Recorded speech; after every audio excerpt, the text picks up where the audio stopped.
Hi guys, welcome to the weekly Armchair Kickoff Podcast. This is the first show of the all women's podcast segment of the weekly Armchair Podcast Kickoff. So we're really looking forward to getting started. I just thought we'd probably just go around, just introduce everyone. I know you guys probably know myself and Amy from She Devils United, but the two ladies at the bottom are our newbies, so let's go easy on them. I'll start it off. My name's Rachel. I'm a United fan, season ticket holder at United in the Stretford End. Have been for the past 3 years now. Should be 4 this year, but we're not there. So 3 years now. I love United. My favourite player is probably Ronaldo all time. At the moment, Marcus Rashford. So Amy, do you want to kick it off? Tell the guys who you are and where you're from. My name is Amy. I'm from County Clare in Ireland. I'm a United fan, as you can see. I have been my whole life. Currently, my favourite United player is Bruno Fernandes. Not surprisingly, if you know me from Twitter, you know Bruno's my favourite player. All time, I'd say Wayne Rooney's my favourite player. I just grew up with Rooney, so obviously have great memories from him. Controversial for some people. So Jennifer, where are you from and who do you support? Right, I'm from London, but I live in Ireland. I'm living outside Clonmel. So I've been here 21 years now. Wow. Arsenal supporter my whole life. A long life. I can imagine. Not in the way you think. I just mean I'm old. My favourite all-time player is Dennis Bergkamp, and at the moment I'm loving Thomas Partey. I know he's only just got here, but I am loving him. Oh yeah, what do you like most about him at the moment? The way he can just deliver a ball, the way he can either go long or short, and his balls, even last night after the dreaded last night, he was doing through balls and getting people in, or even going long balls and getting the people are getting on the end of them. Do you know, Pepe got on the end one. Yeah, Saka, that was a good goal as well. So I love his distribution. So it's good to have that positive impact as well, because at the moment, obviously, Arsenal this season, they're a little bit inconsistent. A bit like everyone, to be honest. Just a little bit inconsistent. But I mean, it's good to have that positive impact, especially in the middle. So, and I think he's a great player. So I've got no qualms with Thomas Partey as your favourite player at the moment. I think he will be fabulous for you guys. Becca, do you want to take it away? Hello, I'm Becca. I am also a United fan, so I'm really sorry, Jennifer, you're pretty much cornered, literally.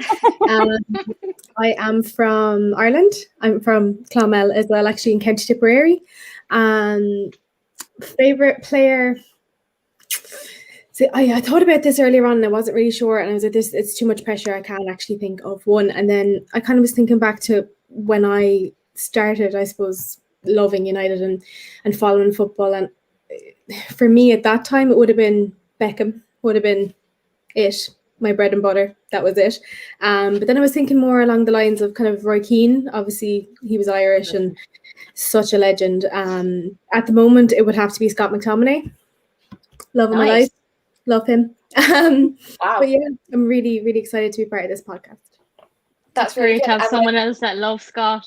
I love Scott as well. I do love Scott as well. I just wish he'd improve on his forward passing.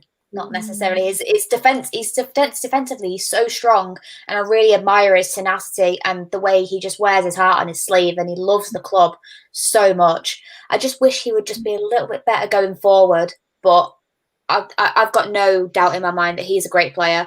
I do like him as well, so I've got no qualms there either. I think a special shout out does have to go to. Okay, so my favourite player is Marcus Rashford, but I have a very, very controversial favourite player who not many people like, and everyone kind of rips me for it, but it's Victor Lindelof. I think he's criminally underrated. I think he's a massive scapegoat for everyone. They like to pick on him just because he's not as strong in the air as what Harry Maguire is, but he's so much better going forward. And I think the partnership between Maguire and Lindelof does no service to either one of them. So I think if they're together, apart from last night, great, not absolutely no qualms there. But in a normal kind of, I would say normal game, because it was a bit all over the place last night. But in a standard game, I don't think they go well together. And I think it does them both a disservice because they are both individually great defenders, but just not together. So he's my ride or die. I love him, but it's got to be Marcus Rashford at the moment for me. You can't deny anything that he's doing at the moment. I mean, especially on and off the pitch. So, and I think even Arsenal fan, you've got to kind of give him credit for what he's doing. Everything he does off the pitch, yeah, definitely. What about on the pitch? Well, coming from a single parent family and actually being a single parent family for an awful long time, I know exactly where he's coming from, especially living in London and being brought up in England. You know, I know the ins and outs of that. On the pitch, he's kind of somebody I don't like. Why I think not? he runs very flat-footed and he can be in and out of the game. When he's in, he can be brilliant. When he's not on it, he's not on it. And you just need to get him off. That's, you know, I mean, you can say that about most players. Do you know what I mean? But yeah, I love him as a person. I think he's brilliant. But then he's a United player, so, you know, can't love United players. Sorry. No, I completely agree. Don't you worry about that. I want to go in to last night's games for both of our teams, obviously for United and Arsenal. VAR played a massive part in both of them, I believe. Obviously, we'll go to the Arsenal game first because obviously that was on first. The David Luiz incident. Jen, do you think that was a penalty and a red card? No, not at all. He didn't touch him. He was actually letting him go. He was running in after him so that, say, the goalkeeper saved, he would be there behind him to kind of try and get it away, you know, if the ball was parried or whatever. Yep. He didn't touch him. When you look at it, I've looked at it in slow motion. I've looked at it in normal speed. I've looked at stills. If his studs touched his knee, that's as much as contact as there was. I've listened to different podcasts this morning, Arsenal podcasts as well, just to see what their take has been on it. And oh my God, everybody is so cross. Everybody is so angry. Yeah. It really wasn't a penalty. And even if they gave the penalty, it wasn't a sending off. It wasn't deliberate. It wasn't meant. Do you know what I mean? He didn't touch him, so how can he send him off? And now he's got 2 games ban as well, or 3 games ban. Do you know? I think it's the exact same as what happened with Martial as well. Like, I do believe that there was contact on Martial. Yes, it was minimal, but you could see the slightest of contact on there. So I can understand that when you're running fast, it takes the slightest little bit of contact to send you over, which is why players such as Ronaldo, the Daniel James, like Rashford, they're very, very quick. And I can understand why they would go down so easily, because it literally takes the slightest. If you're running at 15 miles an hour, it's not going to take a lot to make you go over. But I think the problem here is not VAR, it's the rules. Because last night, those 2 decisions, the Arsenal one and the Man United one, they were both made by human beings, not by video assistant refereeing. Mike Dean went over to that video monitor box and looked at it and said, yep, that's a penalty. But I think the human decision making, the rulings, they need to change, because that's what's making VAR so unreliable, is because people don't understand the rules, and there's new rules coming up every week for City that apparently, you know, the City got last week, that they made a new rule up, and now they've scrapped it again because it's City. Remarkable. But yeah, exactly. But I think the problem with VAR is the inconsistency, and people don't know what the rules are.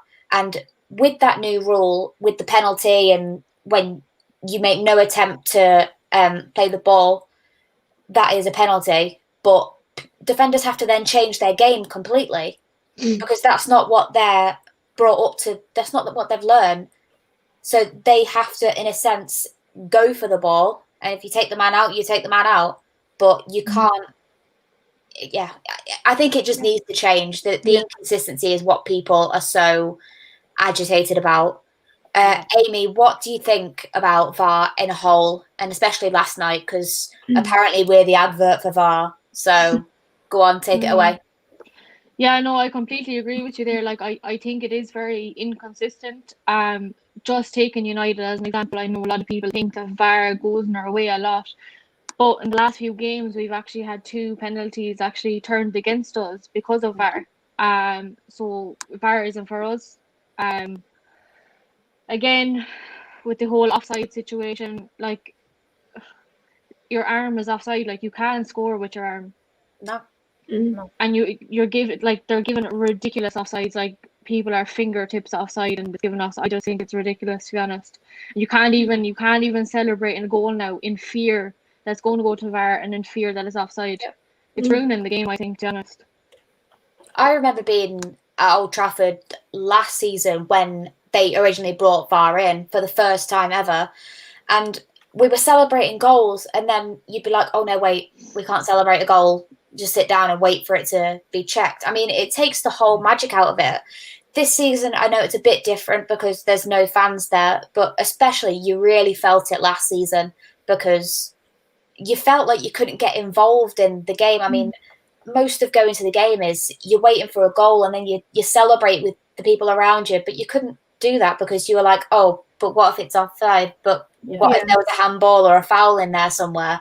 So I slows the whole thing down. You know, it just slows. Like, I know I was reading a little bit of kind of Twitter and stuff like last night after the United game, and like I think what I was reading was in the World Cup in Russia, in each game on average there was 7 VAR checks. That was like in each game on average, which kind of, I suppose in total was, I think, was 9 minutes of stoppage in each game. It's just so frustrating as a spectator. I can only imagine how frustrating it would be for a player to have to stand there and wait. And then it's this whole, is like, even last night with Mike Dean, he took his time. He really took his time. And in fairness to him, he's only going by the rules as they are written now. So it's just very frustrating to look at. Yeah, no, I completely agree. I think, like I said, the problem with it is the inconsistency. If there was set rules for every single offside or something, like we've seen offsides that have been given against one team and the exact same offside has been given against another team.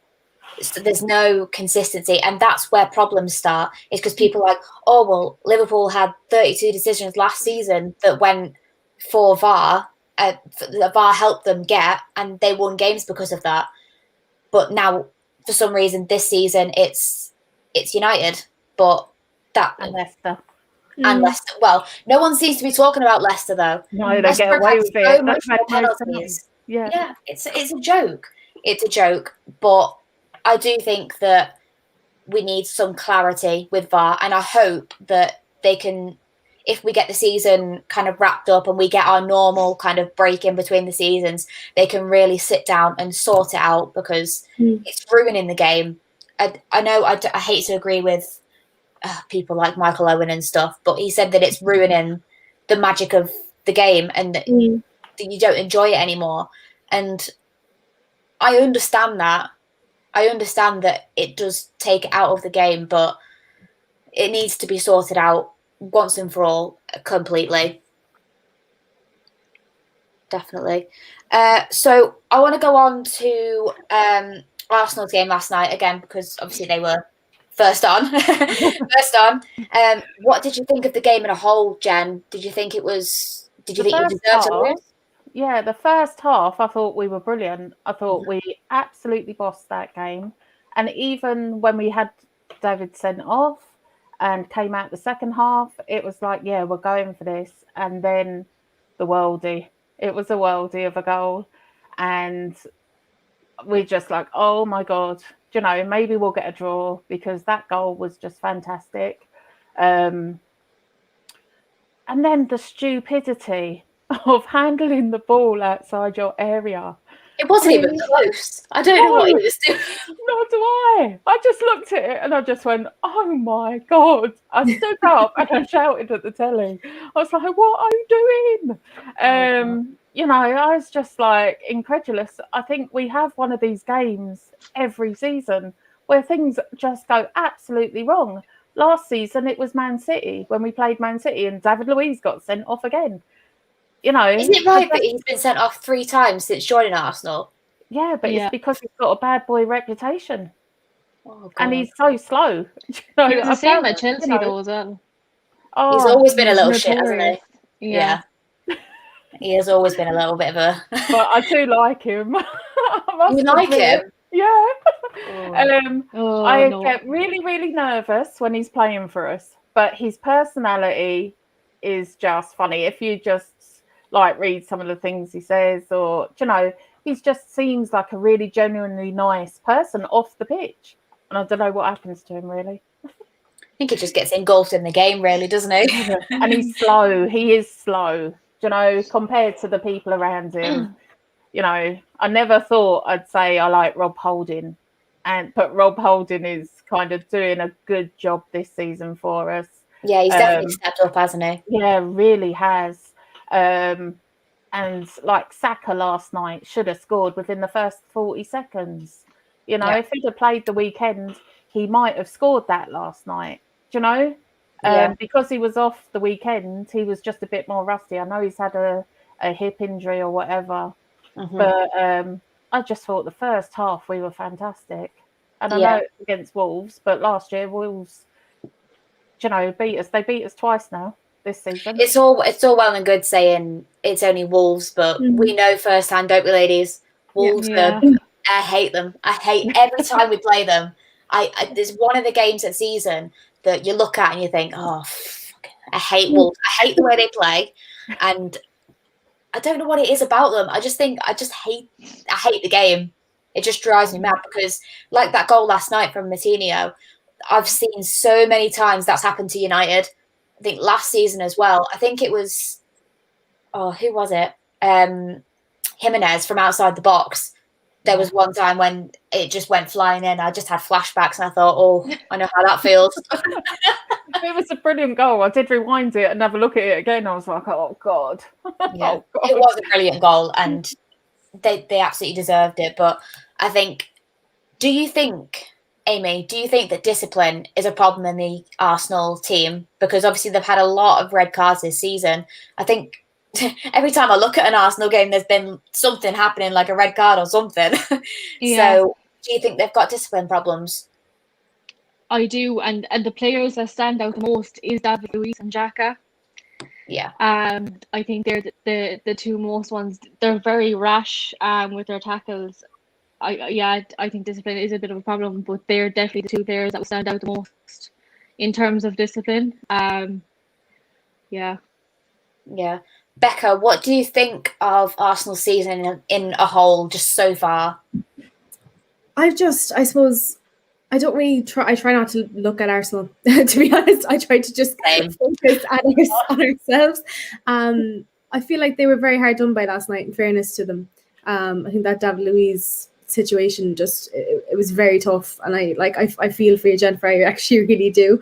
I mean, I think they might be better off looking at potentially focusing on the Europa League and kind of getting in there that way, because I just think, for me, I'm really sorry, Jennifer, for me the league is kind of, the top 4 spots are kind of done for them at the minute. I just don't see them coming back in any strong shape to make top 4 this season. So I think if they do focus on Europa League, then they might have some bit of positivity and something to kind of drive them, because I just think, especially after last night, that must have really hurt them as a team, you know. So be nice to them.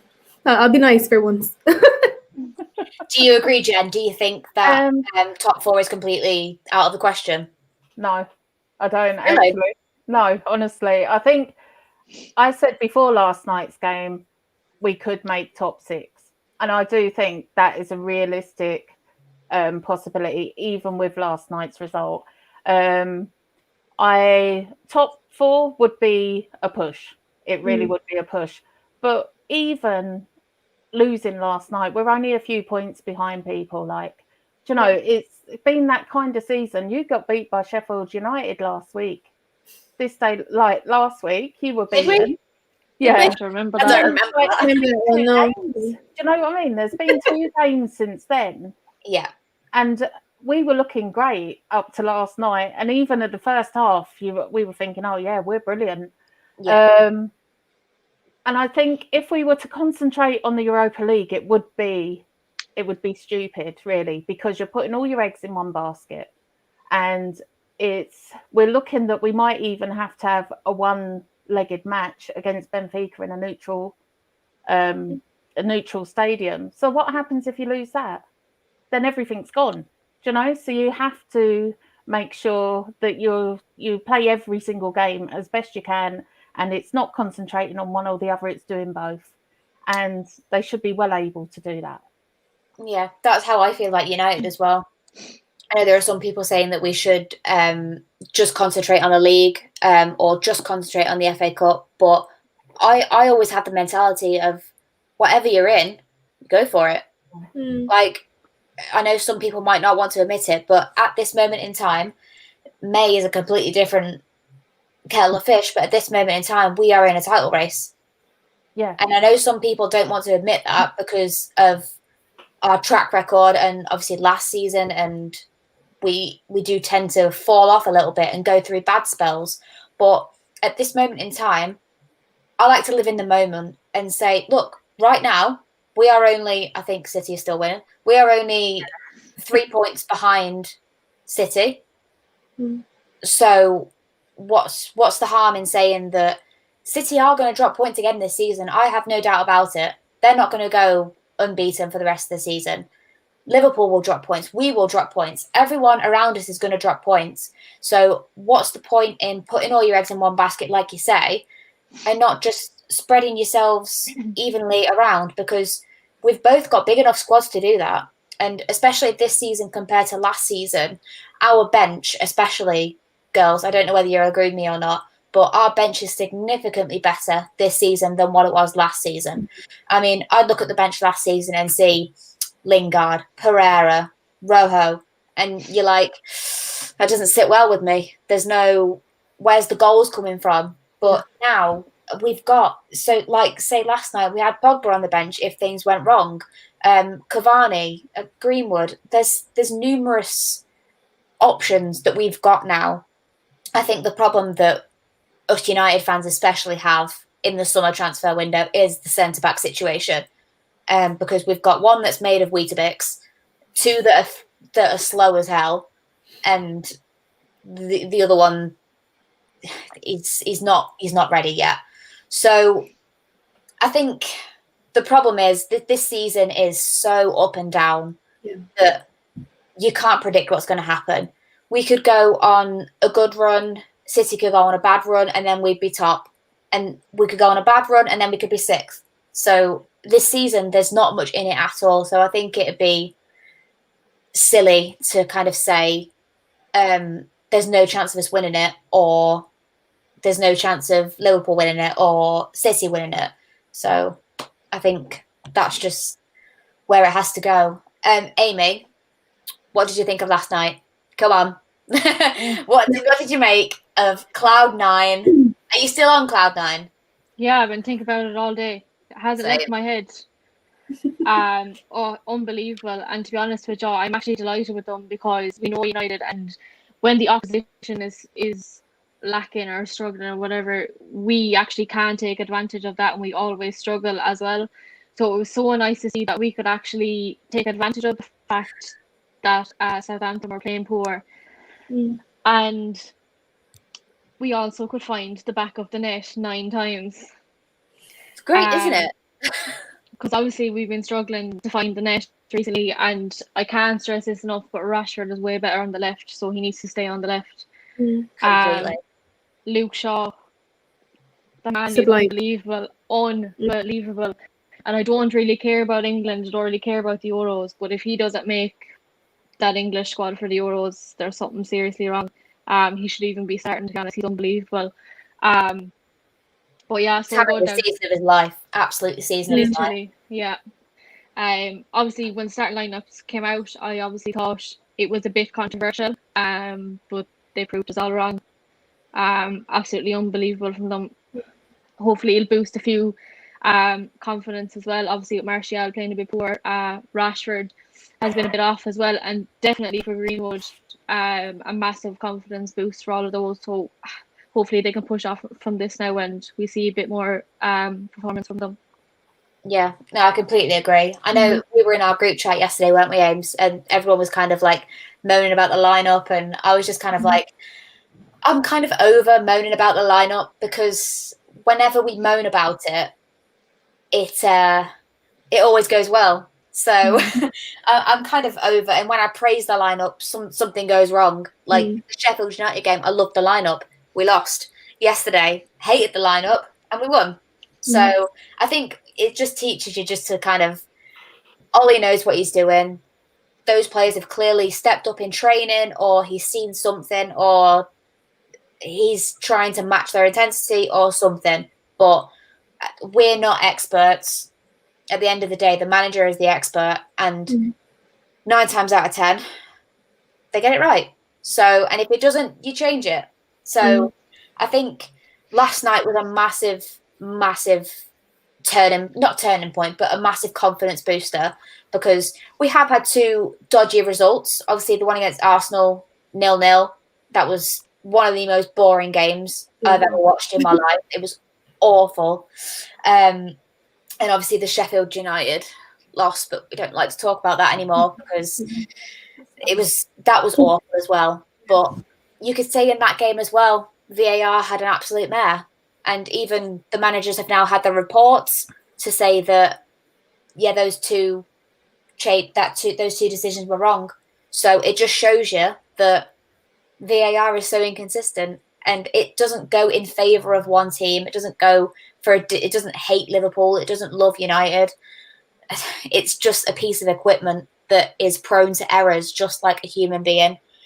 So I just can't. I wish we could see the back of it, because it's ruining the game.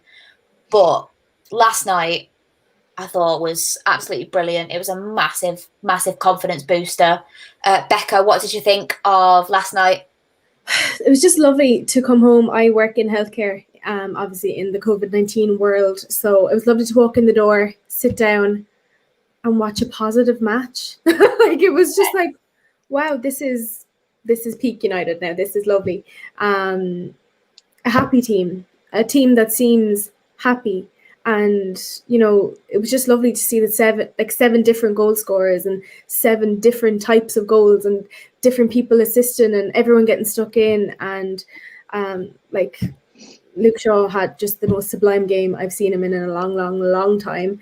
Yeah. McTominay, again, world class. I couldn't even believe it. When I woke up this morning, I was like, what? Like 9. Yeah. It could have been 10. It could have been 12, to be honest, the way we were going. Yeah. But it's just such a positive thing. And I think for all the all-out people, like, it's just like, where are you now? Give him a chance. And like, I think it is obvious that once the team is happy and once, you know, there's consistency, and obviously he doesn't get it right all the time, and the players are tired, and you know, and there's a lot on Rashford's shoulders, and you know, there's all of these external factors as well, like playing through COVID and playing in empty stadiums must be really difficult for the players. And I think psychologically you need to actually think of that as well. They're so used to that adrenaline hit from all the people watching them. And I mean, I think they've done so well, especially looking back this time last year, or not even this time last year because they weren't really even playing. But I suppose in like compared to last season, we didn't know what was going on. We were not happy at all as fans. So, you know, I think we've come a long way, and I think it's just really, really positive. Yeah, I completely agree. Everyone last night, I thought, stepped up. I don't think anyone had a bad game, especially. And David De Gea with that save was peak De Gea. That's the De Gea that we are used to, making those saves, getting up, using his strength. I think there's absolutely no doubt in my mind that Dave is still our number one. Although I love Dino, I think he's great for the future. He's just not there at the moment. I personally think maybe he should have stayed at Sheffield for another season to get some more experience behind him, because David wasn't going through a particularly bad patch when Dino came in. It only kind of stuck a little bit towards the start of the season, where we all went through kind of a bad patch. But I think David De Gea is still my number one. Amy, do you think David's still your number one? Oh yeah, 100%. Like, you look back at past seasons, obviously he's had a rocky couple of seasons with mistakes, but he carried us for 5 or 6 years, like, and he's still so good. Now obviously there are some traits that Dean Henderson has that David De Gea doesn't have, but at the end of the day he's still a great goalkeeper. And to be honest, I think Dean Henderson should have stayed on loan for another season. I mean, we still have another quality goalkeeper there in Ramiro. I don't like the situation with him at the moment, but at least if he was our backup keeper, like, he is quality. Like, he made some really good performances last year. So yeah, no, definitely David De Gea will still be my number one as well. Yeah, no, I completely agree. Jen, I'm going to throw it out to you. Who is your player of the season for Arsenal? Everybody has to say it's Saka. For Arsenal, Saka, definitely. I will say Emile Smith-Rowe, since he's come in, I was going to ask you about him. What do you think about him? I think he's brilliant in that he does a lot off the ball, and that's why I miss not being at matches, so I can watch that. When you're watching it on the telly, you're like, can you move the camera a little bit so I can see what's going on over there? You know, he does so much off the ball, and since he's come in, he's improved Saka as well. Saka is more confident, and Lacazette is more confident with Emile Smith-Rowe there. But I do think Saka has been the number one this season so far for me. You know, especially with Aubameyang not doing a thing, he's driven me mad all season. Yeah, he's not having the best time at the moment, but I think people that say Aubameyang is, I've seen a lot of people saying that Aubameyang is crap and stuff, but I don't think he's crap. He's not at all. I mean, he's contested for the Golden Boot for a while now. I just think he's just going through a bad stage, just like Martial is for us. I just think he's going through a bad stage, and he's still a world-class player in my eyes, but he's just going through a bit of a blip. So, and it's great for a young lad to be able to step into that, you know, into his shoes. Really, you know, he's really taken over there. So. Yeah, definitely. Reese says, "Can I say Odegaard?" Maybe after Saturday. Are we playing Saturday? I can't even remember what day of the week it is now. No, me neither. What do you think of Odegaard? Do you like that signing? I think he's gorgeous. He is, isn't he? He's a bit of all right. I don't normally sign good-looking men, but hey, I haven't seen an awful lot of him. I'm not a lover of Spanish football, so I haven't actually seen a lot. So what I've looked up on YouTube is just highlights, and he seems good. And I know we wanted him when he was 15, so you know, we'll see. Please God, he'll do the role that we're looking for. Yeah, I do think he is. I think he is a quality signing. Amy, who's your player of the season at United? I feel like I don't even have to ask you this because I know who it is. But go on, who's your player of the season? Our Portuguese Magnifico, Bruno Fernandes. I don't think there's any doubt ever. What midfielder has 18 goals in a season? And we're only in February. You know, I love it. Unbelievable. No, honestly, last season we lacked a lot of creativity in that midfield, and he came in and he created so much, and he changed this whole team. So obviously he's been a massive impact. Unbelievable player. I think everyone knows. Slander. I don't want no slander, because he'll always come back and bite you in the arse, like he did last night, because he's been slandered a few times. And then last night he comes back with 2 assists and a goal. So, yeah, Bruno Fernandes, my player of the season so far. Definitely. I would go with Bruno Fernandes, but I'm going to mix it up a little bit. I'm actually going to go with Luke, just because of He would be the my season second. that he's having. Yeah, just because the season that he's having at the moment. I hope it really continues, because that double leg break that he had could have ended his career. I mean, it very nearly did. So just the way that he's bounced back from that, and the way that he is constantly shown that he is good enough for this team. Sometimes it does take a little bit of competition to come in and put that fire up his arse. But I mean, he's really got it up his arse now. He's really, really playing the football of his life. So I'm going to go with Luke Shaw, but obviously Bruno is no doubt about it. My favourite January signing since Vidic, I think, completely. Becca, who's your player of the season for United? I'm going to say it. Scott McTominay. Yep.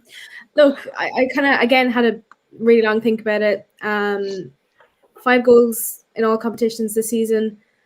Only one less than Cavani. So, I mean, yeah, look, he's physical. He wants to play. He wants to win. That's what United need. And you can see his presence. You can feel his presence. And when he's not playing, you notice. So I just love him. I just love him. He's quality, and he's really up there with the best, I think, in the league at the moment. And he bleeds red as well. So much passion for this club. Unbelievable.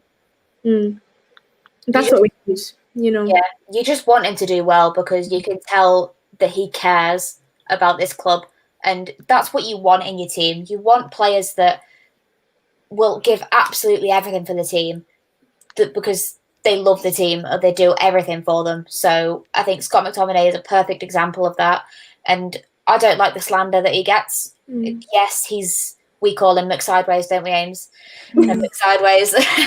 But I mean, he's still only youngish, so I think, yeah, so youngish, relatively young.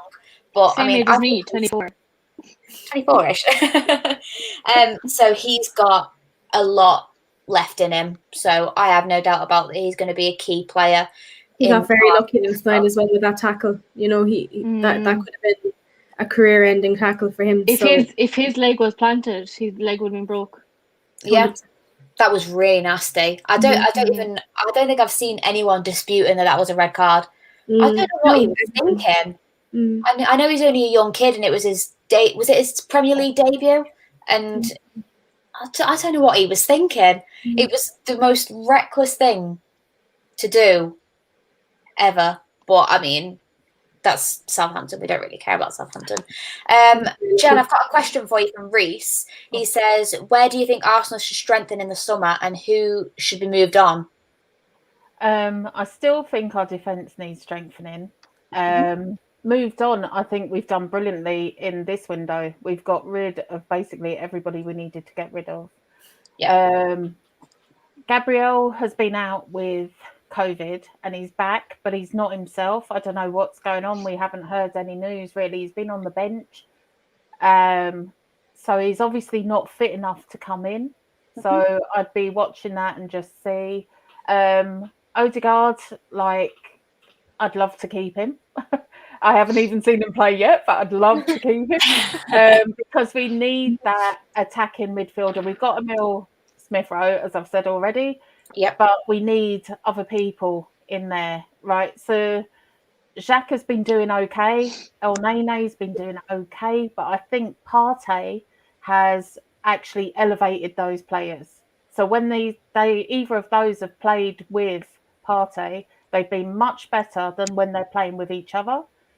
So we need another kind of attacking midfielder, somebody, a ball kind of playing midfielder to go with Partey there in the middle. So that's where Odegaard comes in. And I know we've got Ceballos on loan as well. He's a similar kind of player. He's been injured. So he was back last night, so he might be playing again at the weekend. I don't know. But that's where, and then we look at our attackers. Oh my God, we look at our attackers. Yeah, this leads to this comment. Need a new striker, in my opinion, for Arsenal. That's my son. Yes, I agree with him completely. I was just getting to that bit. We need a new striker, we do. But I don't know where we're going to find one.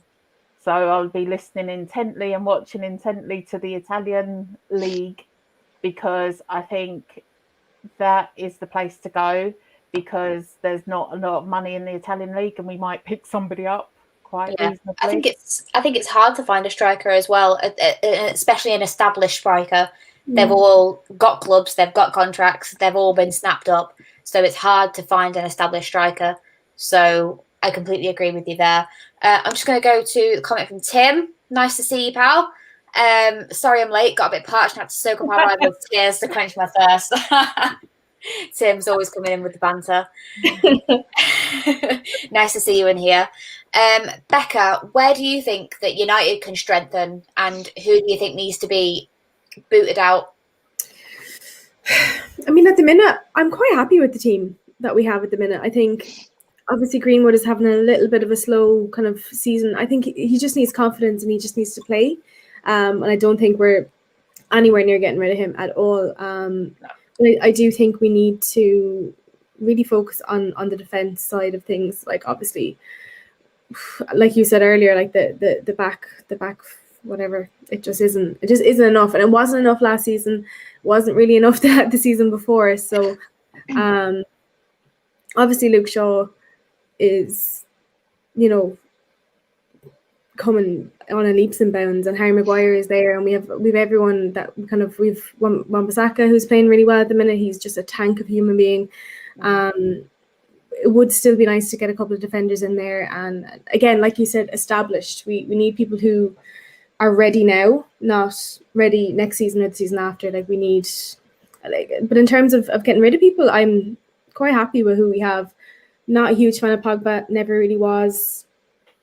Not really a fan of kind of the punch and judiness of it all, the drama and the social media situations there. But I mean, I'm happy enough for him to stay as long as he wants to stay, but I wouldn't be sad to see him go either. So controversial, sorry, whatever.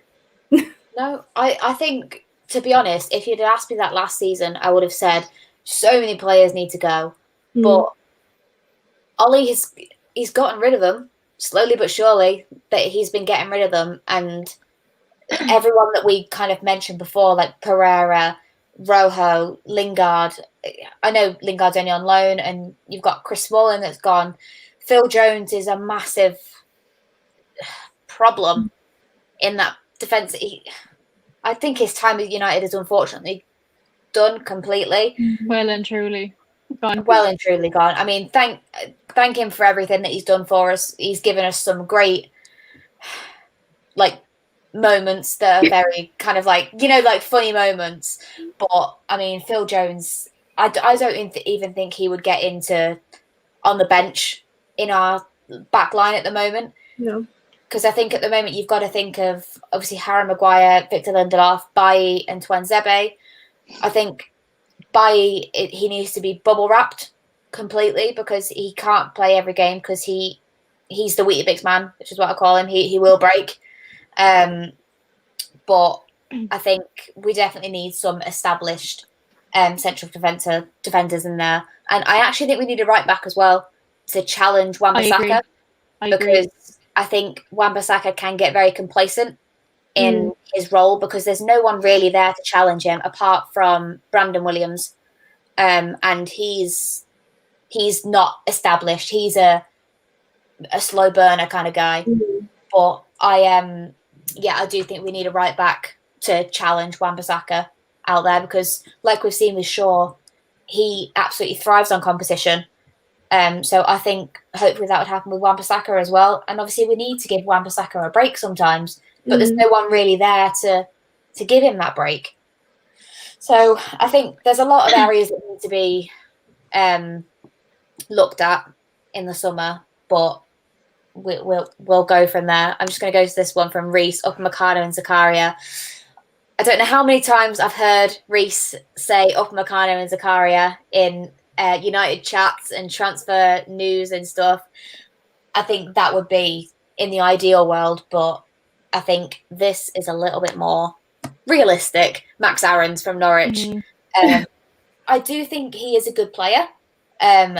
Obviously, Norwich went down last season, but I think he's a good player and he could be good competition for him, because if he came in and he hit the ground running and he had a good kind of couple of games, then Wan-Bissaka would be he'd be hot on his heels kind of situation.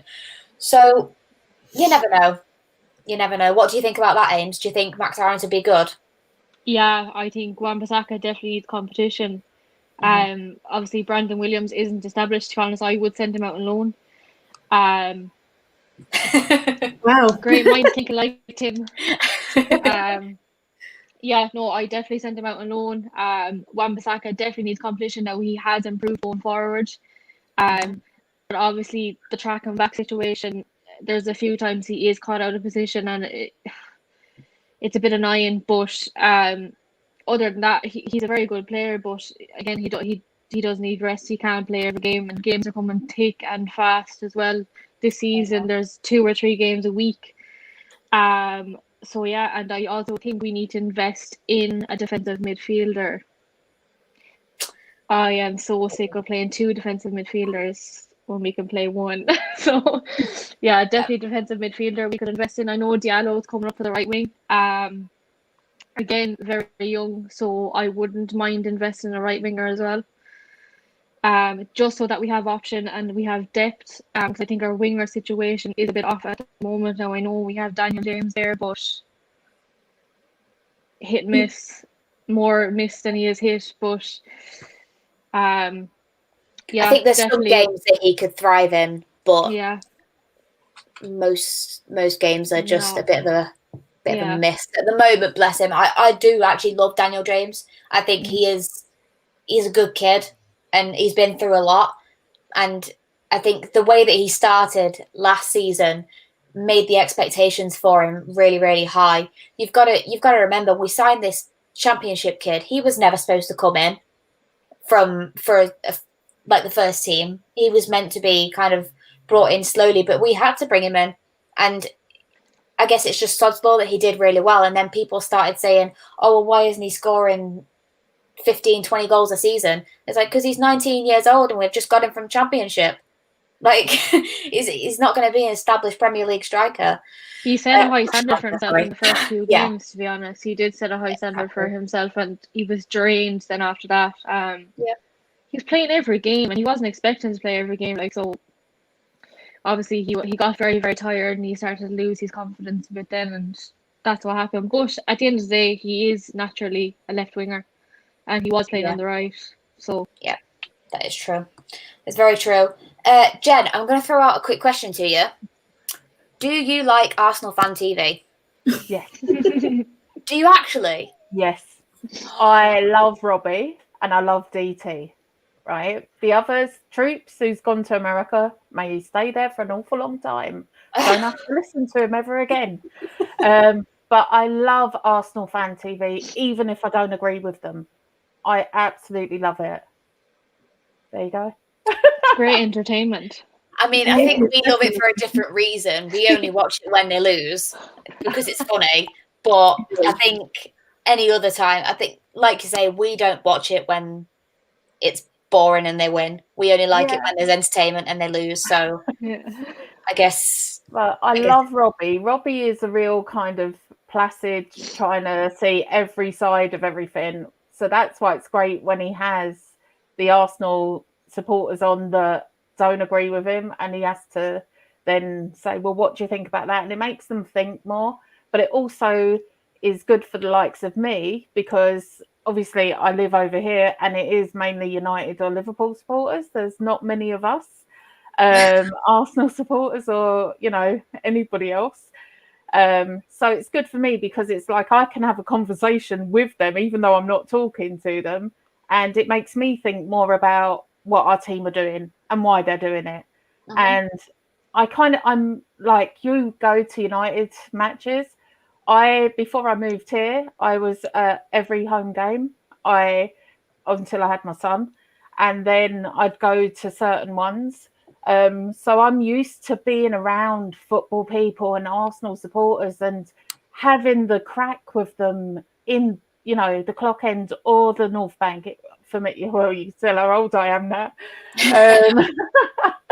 But that was my thing. I loved it, and I really did live it. So for me, AFTV gives me that, a kind of, it's a good substitute. So yeah, I do listen to other Arsenal podcasts, but I do love AFTV because it makes me laugh as well, even when we lose, like listening to it this morning, watching it this morning for their reactions. It brought me out of myself. I was in such a slump this morning. They actually brought me out of myself, and I started laughing at us and going, yeah, this was ridiculous. As well, so it's okay. Sorry. It makes us laugh as well, so I genuinely didn't think any Arsenal fan actually liked them. I thought everyone kind of didn't like them because they do go a bit, Oh yeah, OTT they can go too far at times, and you'll be shouting at the telly. But I mean, DT is actually somebody that I can really relate to, and it is the guy that wears the hats. And I think if you've got one person on it that you can relate to, you actually listen to them more than all the noise from the others that are shouting Arteta out or whatever, So are you Arteta in or are you Arteta out? Yeah, that was a hard thing to say. Arteta in or Arteta out? Go on. In. I did waver when we were going through our really bad patch there, but no, very much Arteta in, because the board seem to be behind him. They seem to be giving him what he wants. He's managed to get rid of Deadwood over the Christmas, So yeah, no, I think he can do a good job. So we'll see. No, I completely agree, and I think it's the thing that happened with Frank Lampard. I think that was absolutely stupid of Chelsea, if I'm being honest with you. I laughed at it. Of course I did, because I hate Frank Lampard. Everyone who knows me knows that he is one person that I cannot stand him. And I was so happy when he was sacked. But when you think about it, it was a really stupid move from Chelsea. I know they've got a great manager-ish. They've got a good manager now from Germany. But, I mean, I think that would have been the way forward. And they should have stuck it out. Like, I know they were going through a bad spell, but I mean, they weren't going through as bad of a spell as what United were or what Arsenal were. But the problem with Chelsea is they have such high standards, and because he got all that money in the summer and there was no end product, he was just like, well, that's it. But I think that the likes of Lampard, Arteta, and Ole, I know they always get compared to one another, but when you think about it, they're completely different. Managers completely. I mean, Arteta was with Pep, so he's obviously learned a lot of what he knows from Pep Guardiola, but Ole's experience is completely different. So I don't really think it's fair to always compare them. But at the moment, I think that both of the clubs just need to stick by their managers. Becca, Amy, Ole in? Always in. Yeah. Our girls. That's it. There's just no benefit in this negative. Like, obviously things aren't going to go our way all the time. He didn't inherit an amazing squad. He wasn't going to fix the squad in a season. He wasn't going to fix it in 2 seasons. He's barely fixed it this season. He's just been lucky this season that the team is gelling and we're getting somewhere. Like, there has to be time. And I think with all of these Premier League teams, especially the top kind of 6, time is of the essence for these people. And like, obviously you can throw money at people, but they have to be given the time to actually train them, establish their squads, and actually be given the confidence to do the job. This whole in-out thing, it just wrecks my head. It's funny to a point, but it wrecks my head. Yeah, no, I completely agree. Amy? Oof. I'm not a big Goldbridge fan, to be honest. No. I don't want Becca? Oof. No comment. No. I think I think we'll agree. Yeah, I think we'll all agree on that one. Let's step to the left for that one. Yeah, pretty much. Ladies, we've been on for like nearly an hour, so I've really enjoyed talking to you all, and like this has been our first show. We don't actually have a name yet, so we are open to suggestions as well from the comments, and also I think we're gonna all try and come up with some sort of name for this kind of segment of the weekly Armchair Kickoff podcast. So maybe at one of us later on Twitter if you've got any suggestions for a new name for us. We're open to all suggestions, but we've really loved chatting to you all tonight, and really thank you so much for everyone to come into the comments as well, making our first show flow and getting all the chats in and all the comments. It's been really fun. So I'm going to leave it there. I'm going to go with Amy. Do you want to shout out your Twitter? Yeah, you can follow me on It's You18, and you can also find me on She Devils United. Yes. Jennifer, do you not have Twitter? No, I don't do social media. You're better off. I don't blame you. Becca, do you want to shout out your Twitter? Ooh, it's over this side. Ooh, there it is. Last Becca. I'm not big on Twitter. I'm going to try to be better. But you can find me there talking shit. Always. And you can follow me as well on Rach MUFC7, and also like Amy at She Devils United. I think, Amy, are you going on tomorrow night for the Everton preview? Mm-hmm. Yeah, me and Ames are going to be on She Devils United tomorrow night at 9 p.m. To preview the Everton game. So really appreciate if you hop on over there as well. Give our girls another bit of love as well. And also follow Kian and the weekly Armchair Kickoff podcast, because it's a banging channel, and I really appreciate everything that we've kind of given this platform. So I'm going to leave it there, and I will see you guys on the next one. Bye, guys. Bye.